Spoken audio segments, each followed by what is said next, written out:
Alright guys, we're going to go ahead and get started. We got two things on the program today, so we'll try to get out of here in a quick fashion. I'd like to welcome everybody to the August membership meeting. First off, if you could take a moment to look over the minutes from the June meeting, and once you've had a chance, I'd entertain a motion to accept those minutes.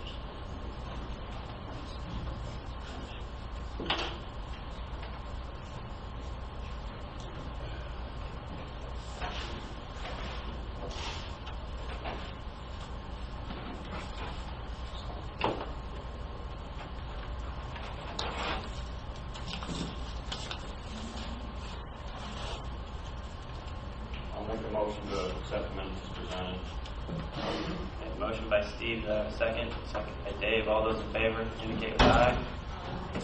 All right, we'll go ahead and move on to the introduction of guests. Do we have any new guests with us today?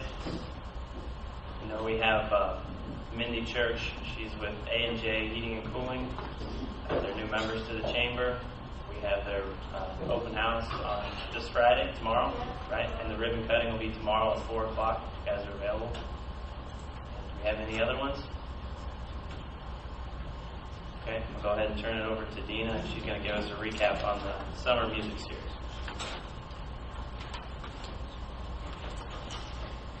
Okay, how do you know that we just wrapped up our summer music series on Friday with Steve Davis, the Elvis, members of Elvis, and we were packed for both nights. The first night on Friday night was a sold-out show, and then on Saturday we had about 222, something like that, people.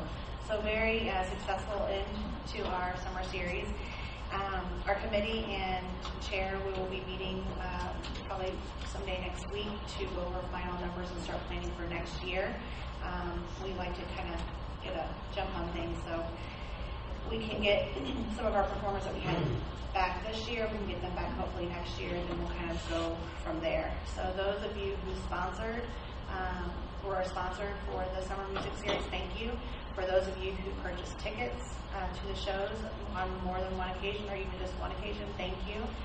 And especially thank you to the St. John County Community Foundation for the grant that we received from them that enabled us to purchase our own sound equipment this year.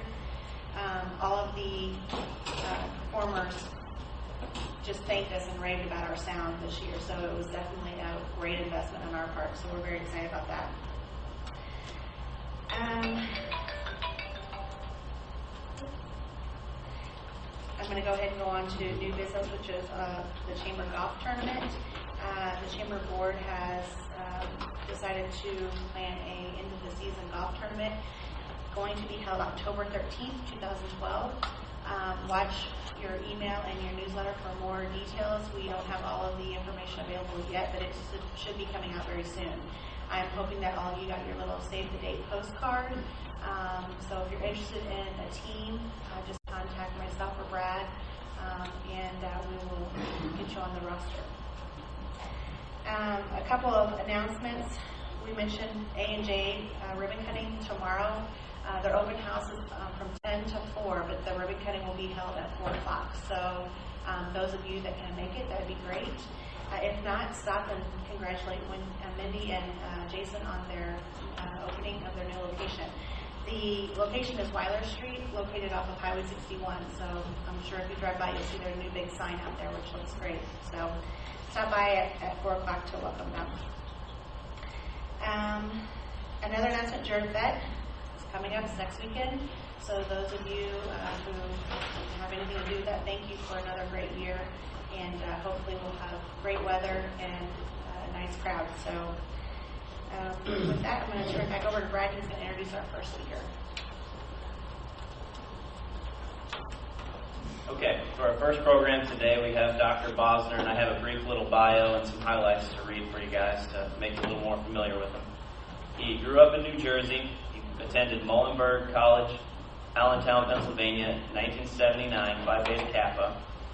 Then attended the University of Texas, Houston Medical School in 1983. At that point, he headed to Barnes Hospital, Washington University from 1983 to 1986, studied internal medicine, and Washington University School of Medicine from 1986 to 1990, cardiology fellowship. He became part of the faculty in 1990 through 1997 at the Washington University School of Medicine, and had a private practice non-invasive cardiology and preventative cardiology from 1997 to 2011 in St. Louis. Since he has become the Director of Cardiology in St. Genevieve County Memorial Hospital starting in January of 2012. He's also the Director of Rural Cardiology at BJC Medical Group, BJC Healthcare, St. Louis, Missouri, starting also in January 2012. Some career highlights include graduating from Phi Beta Kappa College, Alpha Omega Alpha Medical School. He's done research, $8 to $10 million in independent research funding, over 75 research articles, books, abstracts, and presentations. Also, the U.S. patent as a fellow quantification of cholesterol absorption in humans with non-radioactive isotopes. First certified hypertension specialist in St. Louis, and currently certified in internal medicine, cardiovascular diseases, hypertension, nuclear medicine, adult endocardiograph, yeah. A word that I can't clearly say, and sports medicine. He organized and directed the largest aortic aneurysm clinic in the Midwest, and he is a speaker for the American Heart Association, American Diabetes Association, American Society of Hypertension, and American Heart Failure Society. And I think Rita's also given a handout that has an article about him in it. And I'd like to welcome him and see what he's got for his presentation.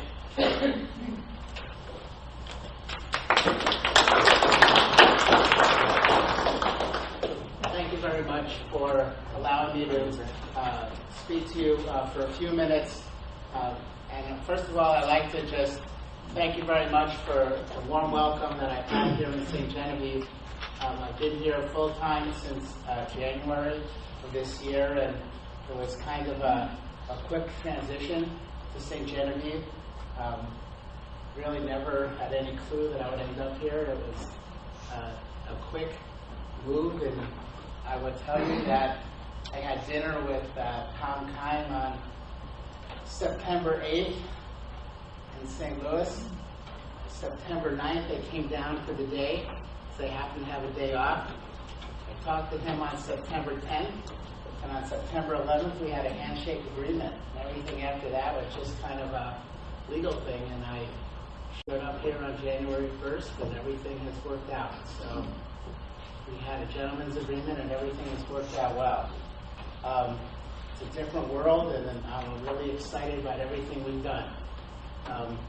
It's a different life for me. It's only 60 miles away from St. Louis, but it's a different world, and it's a wonderful world for me.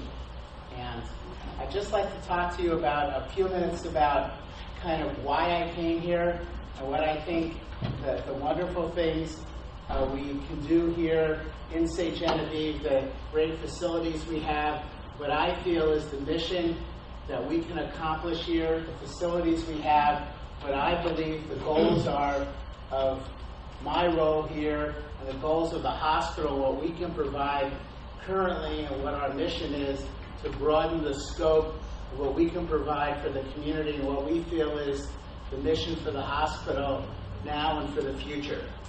But as a doctor, I do have to do a couple medical things. I want to do that just for 4 or 5 minutes, and then I'll get into the more of the marketing and the goals thing. So I just have a little bit of a medical handout. I kind of have to do that. So just for 2 or 3 minutes, I just want to do the doctor thing. So in your handout, I just want to make a couple important points. As a non-invasive cardiologist, my focus on my practice is cardiac prevention. So I just want to point out a couple points that I think it's important for all of us to remember for general cardiac prevention. And this is on the back of the first page, and it's kind of simple, A, B, C, D, E. And this is for general cardiac prevention for all of us as adults. A, we want to remember to take aspirin.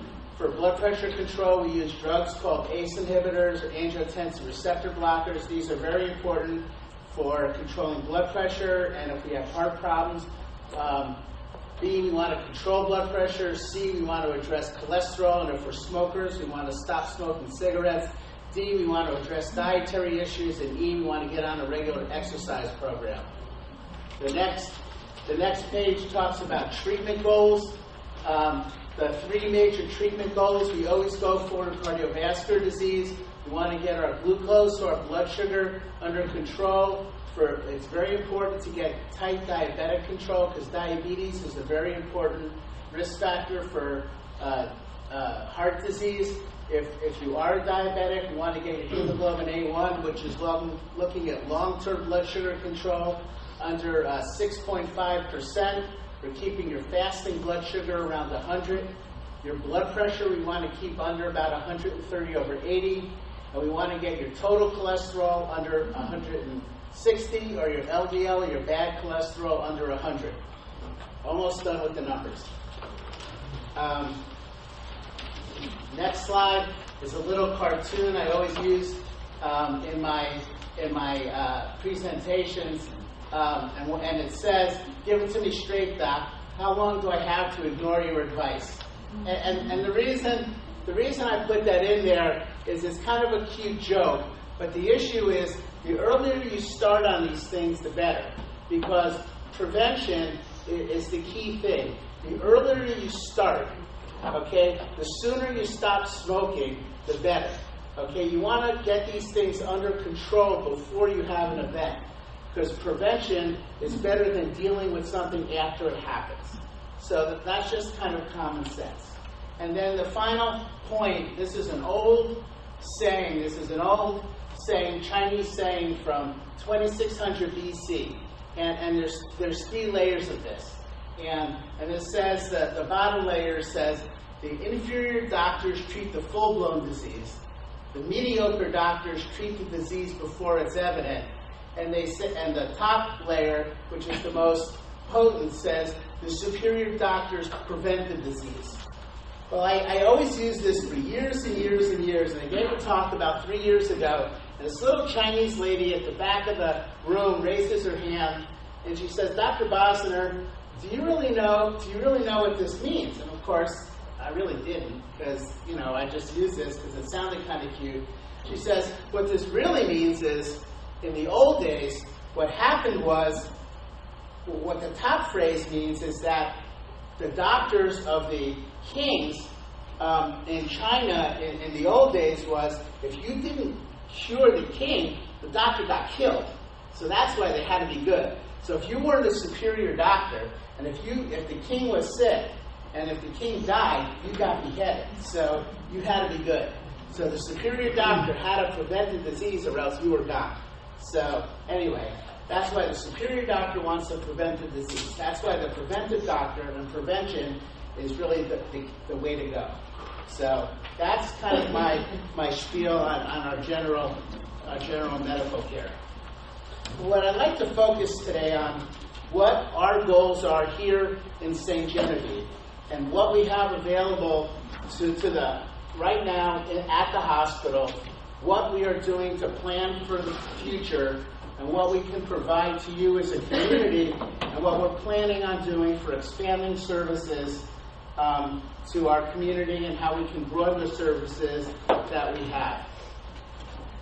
We have a very unique opportunity here at St. Genevieve County Memorial Hospital. One thing that's very striking to me is I gave a talk at the Women's Health, what do we call our talk? The Women's Health Fair in February. I was asked to give the plenary talk that we gave in February. And I went to the U.S. Census Bureau, which is an amazing amalgam of data. I didn't realize how much data is available. So I went to the U.S. healthcensus.gov, and I went to the health section of it. And the amount of data is absolutely incredible. So I went to the Missouri section, and then I went to the county section, and then I went to the rural health county. And I look at the health section. You look at the map of Missouri, then you look at the health section. You look at rural. You look at the map of Missouri, and all of a sudden, you see a bunch of blue, and then there's like a white dot. And the white dot is St. Genevieve County. St. Genevieve County sticks out as a sore thumb. It sticks out as a sore thumb because our health care statistics are 2 standard deviations above the mean of any rural health county in Missouri. Our outcomes are better by leaps and bounds over any other health county in the state. Now, why is that? You go back and look at the demographics, we're no different than any other health county. Age, population, male, female, no different. Smoking, no different. Other statistics, graduation statistics, demographic statistics, education statistics, no different. Actually, graduation from high school is actually a little bit lower in St. Genevieve County than other counties. So why is it? One thing that's a little bit higher in St. Genevieve County is health insurance is a little bit greater here than in other rural counties. Probably because the amount of services, and at least in the past decade, the amount of companies that had employment here was greater. So it seems to be that the services and health services and the health insurance provided were greater. So therefore, the workers have better health care. But one thing that's pretty obvious, one thing that was totally obvious was that the cancer survival rates were totally out of proportion to any other county in the state. Well, the obvious thing to me is that's totally attributable to the cancer center that Dr. List set up here 25 years ago. Now, Dr. Alan List is obviously an icon in this community. 25 years ago, he set up a cancer center here, and he's dedicated his heart and his soul and his clinical and personal acumen to this community. And he's developed a cancer center like no other in this community. And he has provided the quality, the attitude, and the resources to this community that is not available to any other rural community in the country. And you all should be very proud of that. You all, of course, you and your families have all taken advantage of that and have obviously benefited from that. And that's attributable to the support of the hospital and obviously the support of the community to Dr. List and to the hospital. So that's obviously one reason why the health statistics are better. So using that as a paradigm and knowing that cardiovascular diseases is the number one cause of morbidity and mortality in the United States, the hospital has had a mission to develop a full-time cardiovascular disease program here in the community. Well, it's been relatively difficult with the socioeconomic process of hiring physicians and the way reimbursement works to maintain, presence of a full-time person here in the community. But with the changing way that medicine is going, medicine's changed, hospitals changed, a lot of physicians are going to full-time positions, and just the situation was right. And, I was very comfortable in working with Tom on developing a program to make a very concerted effort at implementing a strong preventive cardiovascular program here in the community. As was mentioned, I have a strong background in research and implementation of preventive cardiovascular programs in hypertension, heart failure, lipid programs, heart failure programs, and that's where prevention is. Prevention isn't sticking catheters in people, okay? That's the end point. That's what you want to prevent. My goal is to prevent people from having surgery. It's not that that's a failure, but that's an end point. My goal is to put surgeons out of business, okay? I'm not saying we don't need surgeons, but, hopefully, we won't have to send people to Missouri Baptist or Barnes or Cape in the future. But what we need to do is to have patients seen, evaluated, screened, and aggressively treated by the primary care physicians, nurse practitioners, and other providers within our system and within the other medical systems in the community on a regular basis.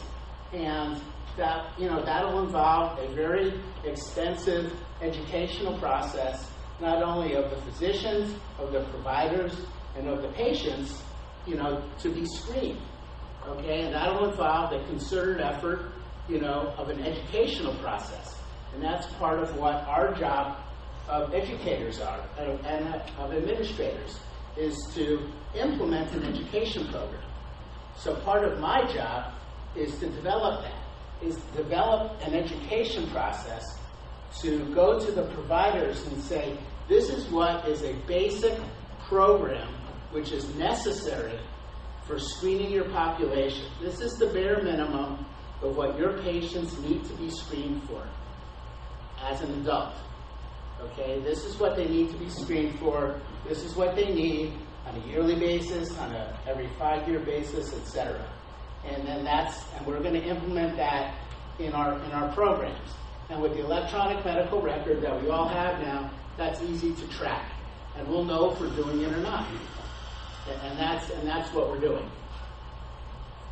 As we expand our services to our new Bloomsdale clinic up in the north part of the county, we are going to be actively adding providers to our north part of our county service area, and we're going to be actively marketing to increase our catchment area, because we obviously have been very strong in the mid and south part of the county, but we've been relatively weak in the catchment of patients in the north part of the county, which has been an issue for the hospital always. So we're going to be making an aggressive marketing effort to capture the north part of the county. Those patients seem to go more towards St. Francis County or to South Jefferson County, Jefferson Memorial, or Parkland, or Mineral area. And we're going to be aggressively going after those patients because we feel that we have the resources now to take care of those patients, on a chronic basis. We're going to have the providers to do that. We feel we have the technology to do that, and we feel that we could do a good job. And if they have to be referred for further services, we'll do that. We have technology available at the hospital that no one else has. For example, we just bought a new state-of-the-art treadmill system that has a special test called the T-wave analysis that no one else has south of St. Louis. It is the only test available which will tell you on a stress test whether you need a defibrillator or not. So, for example, a defibrillator is a special type of pacemaker that will give a shock if you have a very irregular heartbeat that will cause you to pass out and die. And with the special type of stress test, this special EKG will distinguish the patients who need a defibrillator or who will not need a defibrillator. And we are the only institution south of St. Louis, the whole state of Missouri, who has this. And actually, there are only other 2 hospitals in St. Louis who have this. The hospitals in St. Louis do this in a very different way. They do it actually in a very expensive way. And to be honest with you, Medicare is actually looking at our data to compare our data with the data from Barnes and St. John's to see if we are doing it better than they are, because we're doing it at 1/10 the cost. So they want to say, hey, why can St. Genevieve County Hospital, which is a 25-bed rural hospital, do it at $300 a test, while you guys are doing it at $4,000 a test? So, that's pretty incredible. So, we are sending out flyers to cardiologists all around the state to get referrals. We sent information down to Cape all the way out to Columbia and up to St. Louis to try to get patients to come. And I'm sure we're going to get a lot of patients referred to us. So we have technology available here that isn't available anywhere else, which is pretty incredible for a hospital of our size, for a city of 4,500 people. But we have the technology, we have the personnel, we have the staff, and we have the inclination and drive to provide the service to take care of these patients in a way that these patients deserve and the way that patients need to be taken care of in this day and age. So, St. Genevieve Hospital is really in a unique position to drive the new world of medicine. Medicine is very different now than it was 10 years ago. The world is changing. You know, we need to be smart. We need to be innovative. We need to use technology in a very unique way. We need to use our brains. We can't just do every test on everybody. We have to use technology in an intelligent way. We actually have to think, which is a very bizarre concept in this day and age, and everybody's giggling, but you actually have to think. It's amazing. A friend of mine asked me last week, I went up to St. Louis for dinner, and I was at Missouri Baptist with all the cardiologists at Missouri Baptist, and all my friends, kind of giggled when I came down here, and they asked me, what's it like? And I said, you know what? I said, I'm reading more than I've ever done before. I said, I'm reading more basic science like a first-year medical student than I've ever done before, because I'm thinking more than I've ever done before. You have a tendency to do stuff day in and day out, the same. You're not asking yourself questions like you do when you're here. You're thinking differently. You're on your own. I mean, you have to say why. Why? You don't do that as much. So we are providing medicine in a very different mode, and I think it's very unique, and I think it's a very good thing. I think the model we have here, which is a physician-owned model, is the model of medicine for the future. I think the fact that we're all a physician, hospital-owned physician model is absolutely the way that medicine's going. I think it's the way that it's going to be. That's just the way it's happening, and there's no two ways about it. And I think that's where we're going. The other issue is we need to partner with you as business owners in the community, because you all have unique challenges in every one of your businesses.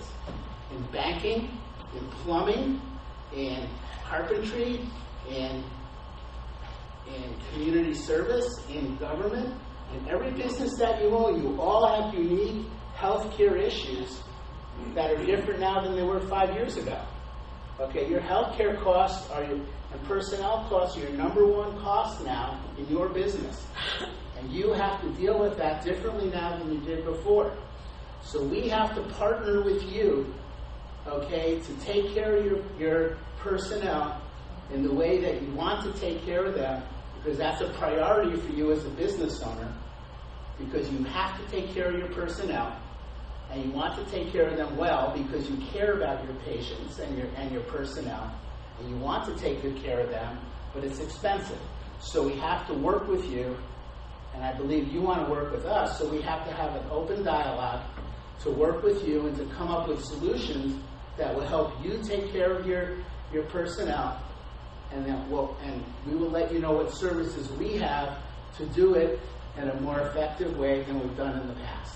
So open communication is there, and we want to provide these services to you, and we are recruiting other physicians and other services to help do this, to broaden the scope of what we have available. And I just want to let you know how excited I am to be here, not only in cardiology, but as a representative of the hospital, and Rita and Tom and marketing and everyone has just been totally, open arms to me, and it's just a great community for me to be in, and, it's just incredible walking down the street and everybody it's just an incredible place. I mean, I can't walk down the street with somebody saying hi, welcome. We're so happy you're here. It's just a really neat place to be. It's really fun, and I'm really glad I'm here. I've been welcomed, and I really appreciate the warm welcome that everyone's given me, and I hope I can give back everything that you all have given to me. So anything I can do for any of you all, please contact me directly. You have my card. Contact me by email. Contact me through the hospital, either personally or professionally, and I'll be happy to take any questions now. I know we're running a little short on time, or just contact me through the hospital. I'll be happy to get back in touch with you. So thank you very much for your time, and most importantly, thank you very much for your wonderful welcome to the community. Thank you so much. Does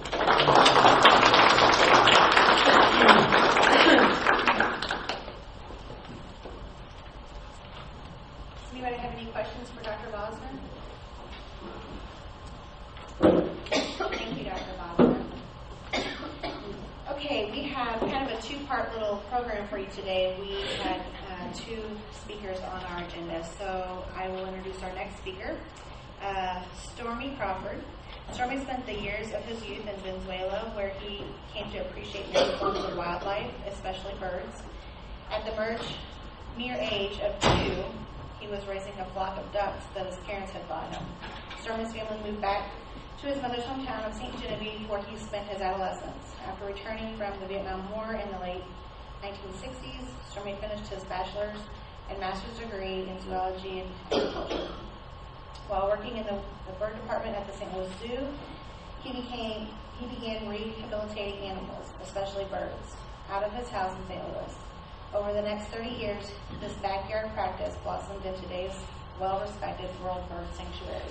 With that, Mr. Stormy Crawford. I don't particularly like microphones, so I'm not going to use one.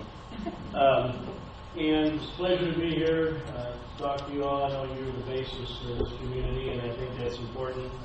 I've been fortunate to travel all over the world, work all over the world, and I'm always real proud to say, it's a small town in St. Genevieve, Missouri. And everybody knows that meets me. I'm real proud of that because my family goes back to the generations of this town, and I love the people down here. And that's why, of course, I turned around to a place down here, which one of these days, if I ever retire, I will be down here full time. We were offered an opportunity recently to take care of a situation that's people have been bugging me about ever since we had our center down here years ago. But why don't you come down here and do something in St. Genevieve? You're going all over the world, you're going over the United States doing programs. Why can't we have something local, since the people here live right in the habitats where all these creatures live? They're in the cities, they're right on the edges of the forests and different communities here, and pretty fortunate to have that. It's not unusual for my place on Kimball to see Cooper's hawks and turkey vultures, even black vultures, which are very, very rare around this area, coming in there to feed on different things in those areas. And so the opportunity has presented itself, and it caught me off guard. I really wasn't looking forward to starting something at this point in my life, but it offered the opportunity to establish a place on Cleet Stratton's property on Highway Y out in Bluesville. It's 450 acres, and there's a home there where the tigers used to be. And he's refurbishing that home. And we would like to explore the possibility of setting up an educational program there, starting with K through 5th grade, all the different school systems in our area.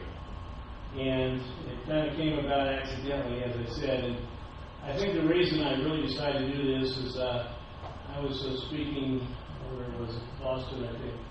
And a lot of children over there, and they're in the cities, and I have to go to cities, and I hate cities, by the way. And they stuck me right smack in the middle of that place. And you go to these kids, and they don't have a clue sometimes of what's going on. And just at the end of the program, I said, "What do you think about the program?" This one kid said, "I don't care." I said, "Huh?" I said, "I don't care." I said, "It doesn't affect me." And that's the attitude we have with a lot of children nowadays. It doesn't affect me, so I'm not going to be involved. I don't care. I don't want to talk about it. You know. So, oh, okay. It kind of hit me right between the eyes like, gosh, you know, if this generation coming up doesn't do something, we're going to be in trouble. We're going to be in real trouble. And we're facing that right now. We're noted for our educational programs that we do. Last year, our center in St. Louis did 981 programs to 265,000 children. That's just local. On the road, we did about 500,000. And my crew and I are all tired of being on the road. We like to bring it home.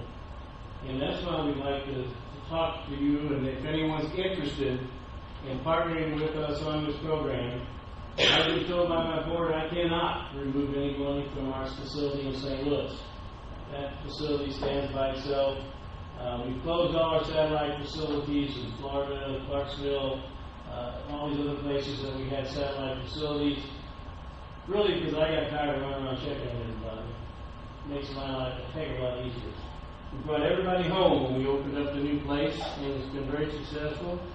We get about 90,000 visitors a year right now, which is way more than we anticipated, but it's free, you know, and that's the key to it. It's free.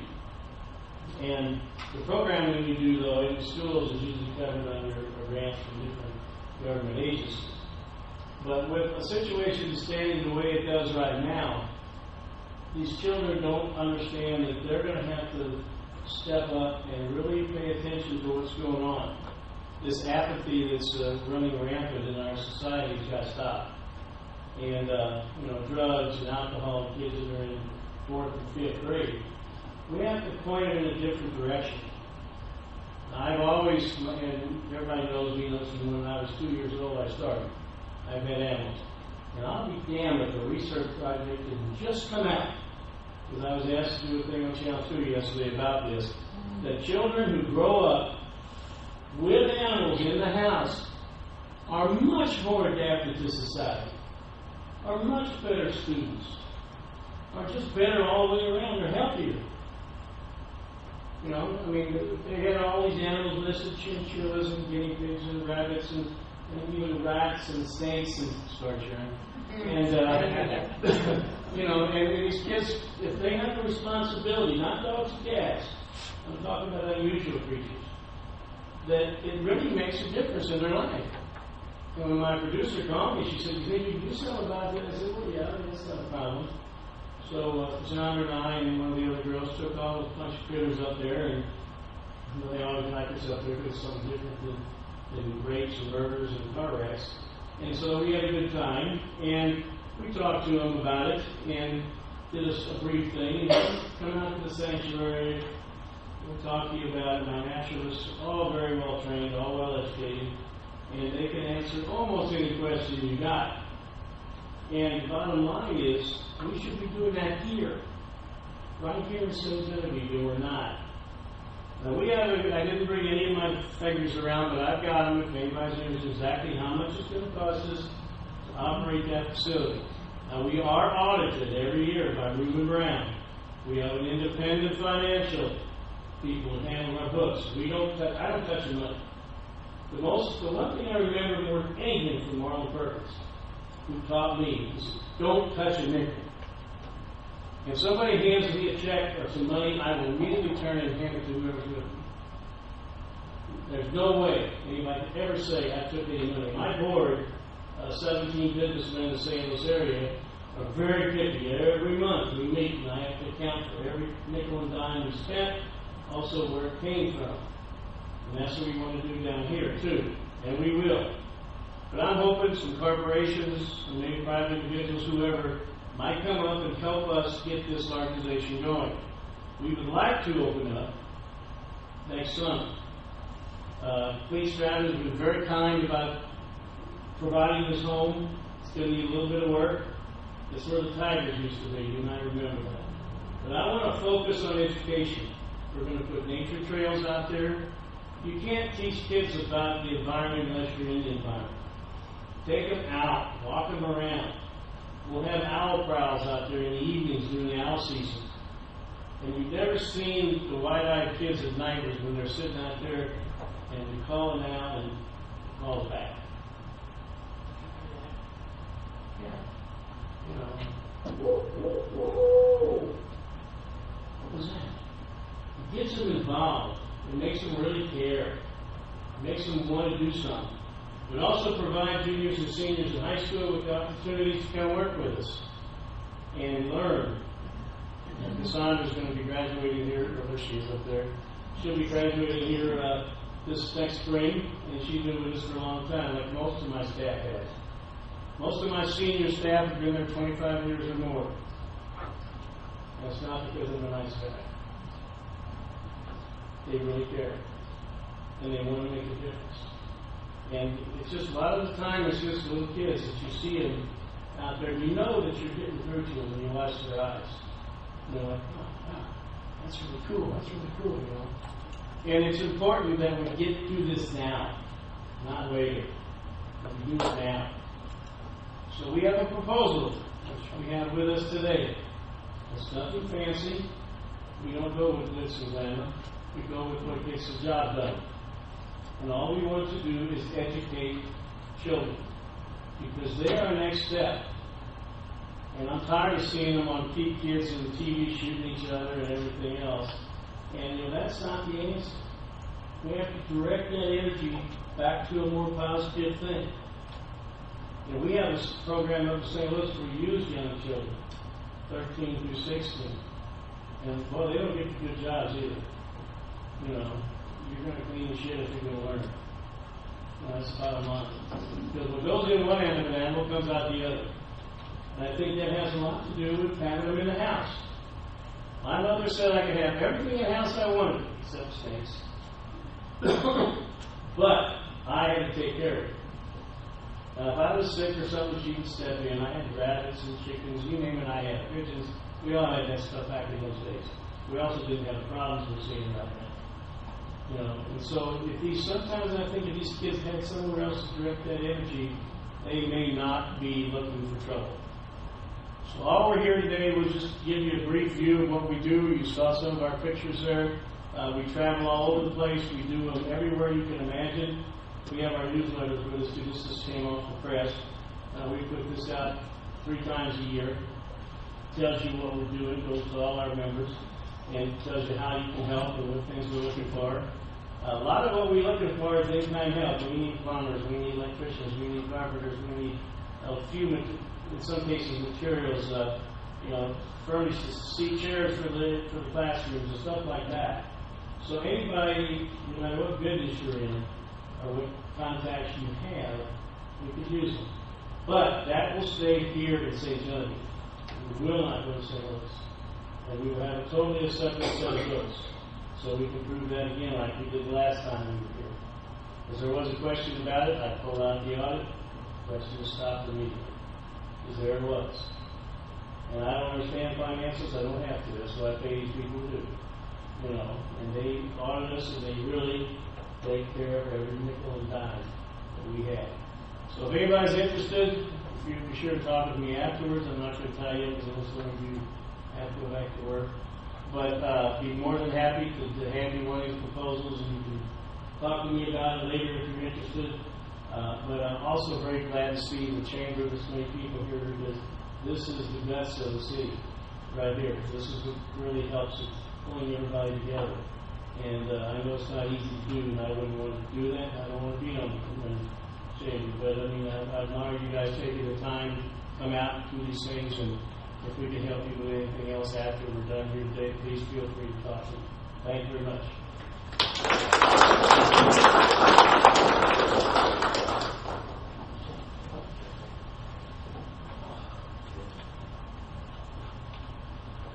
All right, thanks, Stormy. Thank you, Dr. Bosner. Does anybody else have anything they want to bring before us? Brad, just a quick announcement. In addition to Stormy's work with the environment and the youth, he's been a very strong advocate for veterans and their rights. And just about 10 days ago, Stormy was awarded a very prestigious honor from Lieutenant Governor Kinder. He was awarded a Veteran Service Achievement Award and we're very proud of him for doing that for us. Thank you so much. Thank you, Betty. Does anybody else have anything? If not, I'll see you guys next month. Thank you for coming.